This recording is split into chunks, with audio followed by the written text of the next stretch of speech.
Šodien mēs esam mūsu ēdiena mežā, tā saucamajā, ja ēdiena pļavā drīzāk šobrīd izskatās, bet, kas cerams pārtapa drīz par mežu. Kā iepriekš teicu, te mums ir dažādi koki sastādīti, ābeles, bumbieres, plūmes, ķirši un kas tik vēl ne, un dažādi krūmi jau ir. Bet šodien mēs stādīsim ēkšķogas un upenes. Lūk, mums ir sagatavotas jau. Tās ir ēkšķogas, te ir upenes, un tās mēs paši savairojām. No tiem krūmiem, kas mums garšoja, mēs paņēmām spraudeņus, iespraudām zemē, un kaut kuri bija viengadīgi, kaut kuriem šis ir otrais gads šim stādiņiem. Te ir vairāk, te ir kādi 8 un te ir kādi 10 stādiņi. Un tad mēs viņus stādīsim jauktā režīmā, tā teikt, būs upene, ēkšķoga un tā tālāk. Tā, lai viņas pēc iespējas neatrodas viena pie otras blakus, lai izvairītos no dažādām slimībām un kukaiņiem un visu kaut kas tāds. Un es parādīšu vienu lietu, es parādīšu jums kompostu. Mums šeit ir komposts, ko mēs izmantojam stādīšanai. Ļoti pat to nosaukt ir par kompostu, jo tā vienkārši ir ideāla augsne ar visiem organismiem, ideāla melnzeme. Es nezinu, vai krāsās to var redzēt šobrīd, bet tādu kā veikalos nopirkt nekur nevar. Un viņai iekšā ir visas nepieciešamās baktērijas un sēnes un mikroorganismi. Neko labāko atrast nevarēs. Un es parādīšu tūlīt, kur mēs viņu iegūstam. Un te var redzēt, kā izskatās pārēja no pļavas uz mežu. Tālumā mežs ir biežāks, te ir pļava un te pārēja ir tādi kā krūmiņi. Un tie krūmiņi lēnām pārtop par kokiem. Nevis tie krūmiņi pārtop, bet līdz ar viņiem izaug arī koki. Un te jau mazāk aug zāle, te ir vairāk lapas. Un te mēs varam redzēt, kāda izskatās dabiskā mulča. Tās ir lapas un visādas zariņi, jeb kangas, kas saucās chop and drops. Te var redzēt, kā koki sakrituši, un viņi tur vienkārši stāv un trūdē. Un tādā veidā trūdējot, viņi izveido ļoti labu melnzemi.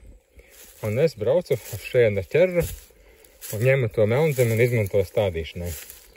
Te vēl ir tā lieta, ka var redzēt dažus kurmja rakumus, un tas tieši ir raksturīgi pārējais zonā, jo mežā dziļāk vairs to nav, jo tur ir vairāk saknes.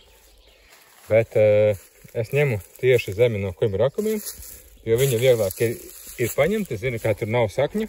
Un viņi ir perfekti vienkārši. Kur tik labu augsni vēl var atrast. Ar visām mikorīzām un trihogrammām vai trihodermām. Visām tām sēnēm iekšā, kas palīdz augam augt, veido saknes un savienojumus starp saknēm. Tā ka šādi izskatās tā pārējais zona.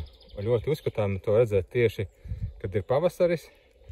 Un vēl nav viss sazaļojis, tā redzēt, kā te viss tā pāriet no pļavas, te viss samulčējies ir pats, te vairs zālē neaug, tikai krūmi, un tālāk jau aiziet koki.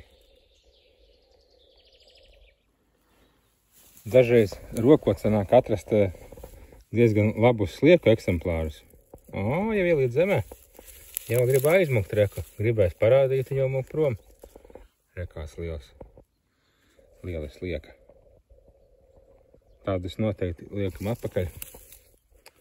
Tieši pie tās tādāmās vietiņas. Un viņa ražos mums kompostiņu vēl tepatās uz vietas zem paša stāda.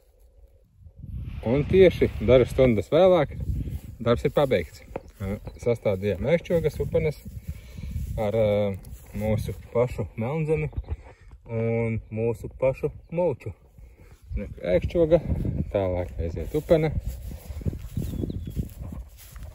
Upene. Un tad atkal ēkšķoga. Un tā tālāk.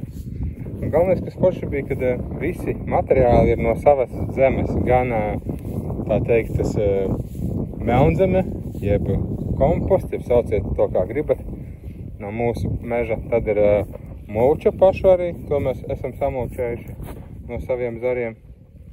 Jā, un pašu stādiņi. pašu savairotie stādiņi.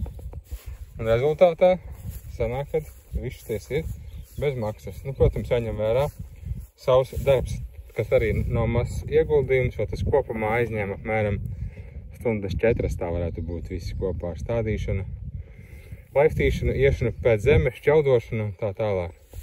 Tā kā 4 stundas un mums ir apmēram 20 jauni stādiņi.